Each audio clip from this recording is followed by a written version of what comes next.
വേഗം വരുന്നവനായ യേശുക്രിസ്തുവിന്റെ നാമത്തിൽ ദൈനംദിന അപ്പം എന്ന അനുദിന വചനചിന്തയിലേക്ക് ഏവർക്കും സ്വാഗതം. ഇന്ന് നിങ്ങളുടെ വീട്ടിൽ എന്ന വിഷയത്തെ ആസ്പദമാക്കി ചില കാര്യങ്ങളെ നമുക്ക് ചിന്തിക്കാം. അതിനാധാരമായ ഒരു വാക്യം വായിക്കാം. സങ്കീർത്തനങ്ങൾ 84 അധ്യായം 4 വാക്യം. നിന്റെ ആലയത്തിൽ വസിക്കുന്നവർ ഭാഗ്യവാന്മാർ, അവർ നിന്നെ നിത്യം സ്തുതിച്ചുകൊണ്ടേയിരിക്കും. വീട് എന്ന പദത്തിന് പ്രധാനമായി 5 അർത്ഥങ്ങളാണുള്ളത്. ആദ്യം അത് നിങ്ങൾ താമസിക്കുന്ന സ്ഥലമാണ്. എലിക്ക് പോലും സ്വന്തം വീട് വേണമെന്ന് തമിഴിൽ ഒരു ചൊല്ലുണ്ട്. വാടക വീടുകളിൽ കഴിയുന്നവരുടെ വേദനാജനകമായ പല അനുഭവങ്ങളും നമുക്കറിയാം. നിങ്ങൾ എവിടെ താമസിച്ചാലും നമ്മുടെ കർത്താവായ യേശുവിന്റെ രക്തം വീടിന്മേലും കട്ടളമേലും തളിക്കണം. അത് മരണത്തിന്റെ ദൂതനെ അകത്ത് കടക്കുന്നതിൽ നിന്ന് തടയുകയും ചെയ്യും. രണ്ടാമതായി, വീട് എന്നത് കുടുംബത്തെ സൂചിപ്പിക്കുന്നു. ഭർത്താവും ഭാര്യയും കുഞ്ഞുങ്ങളും അടങ്ങുന്നതാണ് കുടുംബം.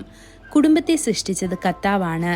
ആദമിനോട് സൗമ്യമുള്ള ഒരു സഹായിയെ നൽകിയ കർത്താവ്, അവരെ അനുഗ്രഹിക്കുകയും വർദ്ധിപ്പിക്കുകയും ചെയ്ത കർത്താവ് നിങ്ങളുടെ കുടുംബത്തെയും അനുഗ്രഹിക്കുകയും ഉയർത്തുകയും ചെയ്യും.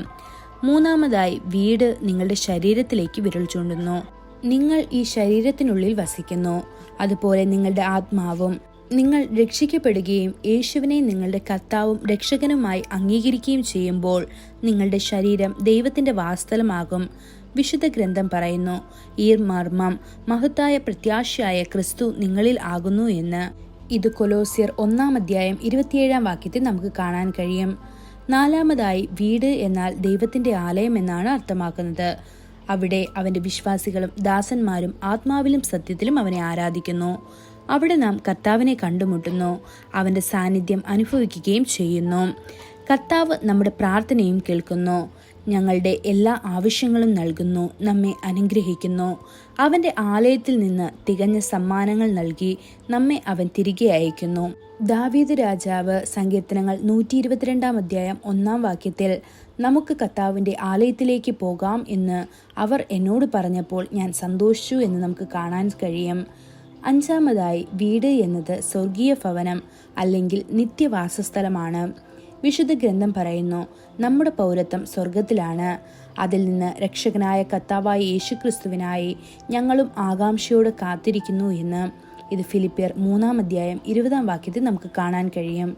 കർത്താവായ യേശു പറഞ്ഞു, എൻ്റെ പിതാവിൻ്റെ ഭവനത്തിൽ അനേകം വാസസ്ഥലങ്ങളുണ്ട്. ഇല്ലായിരുന്നുവെങ്കിൽ ഞാൻ നിങ്ങളോട് പറയുമായിരുന്നു. ഞാൻ നിങ്ങൾക്കായി ഒരു സ്ഥലം ഒരുക്കുവാൻ പോകുന്നു. ഞാൻ പോയി നിങ്ങൾക്ക് സ്ഥലം ഒരുക്കിയാൽ ഞാൻ ഇരിക്കുന്നിടത്ത് നിങ്ങളെയും വരുത്തേണ്ടതിന് വന്ന് നിങ്ങളെ എൻ്റെ അടുക്കൽ ചേർത്തുകൊള്ളും. ഞാൻ എവിടെയാണോ അവിടെ നിങ്ങളും ആയിരിക്കുമെന്ന്. ഇത് യോഹന്നാൻ സുവിശേഷം 14 അധ്യായം 2-3 വാക്യങ്ങളിൽ നമുക്ക് കാണാൻ സാധിക്കും. സങ്കീർത്തനങ്ങളുടെ പുസ്തകം ഭൂമിയിലെ ദൈവത്തെ സ്തുതിച്ചുകൊണ്ട് നിറഞ്ഞിരിക്കുന്നു. വെളിപ്പാടിന്റെ പുസ്തകം സ്വർഗത്തിൽ ദൈവത്തെ സ്തുതിച്ചുകൊണ്ട് നിറഞ്ഞിരിക്കുന്നു. ദൈവമക്കളെ, ഈ ലോകത്തിൽ നാം വിശ്വാസികളോടൊപ്പം കർത്താവിനെ സ്തുതിക്കുകയും ആരാധിക്കുകയും ചെയ്യും. സ്വർഗത്തിലും നാം അവനെ സ്തുതിക്കും. ഈ വചനങ്ങളാൽ ദൈവം നമ്മെ ഓരോരുത്തരെയും അനുഗ്രഹിക്കുമാറാകട്ടെ. കൂടുതൽ ധ്യാനത്തിനുള്ള വാക്യം സങ്കീർത്തനങ്ങൾ 27 അധ്യായം 4 വാക്യം. ഞാൻ യഹോവയോടൊരു കാര്യം അപേക്ഷിച്ചു, അതുതന്നെ ഞാൻ ആഗ്രഹിക്കുന്നു. യഹോവയുടെ മനോഹരത്വം കാണുവാനും അവന്റെ മന്ദിരത്തിൽ ധ്യാനിപ്പാനും എൻ്റെ ആയുഷ്കാലമൊക്കെയും ഞാൻ യഹോവയുടെ ആലയത്തിൽ പാർക്കേണ്ടതിനും തന്നെ. ഇന്നത്തെ ബൈബിൾ വായന രാവിലെ 1 രാജാക്കന്മാർ 6-7 അധ്യായങ്ങൾ. വൈകുന്നേരം ലൂക്കോസ് 20 അധ്യായം 27 മുതൽ 47 വരെയുള്ള വാക്യങ്ങൾ. ആമേൻ.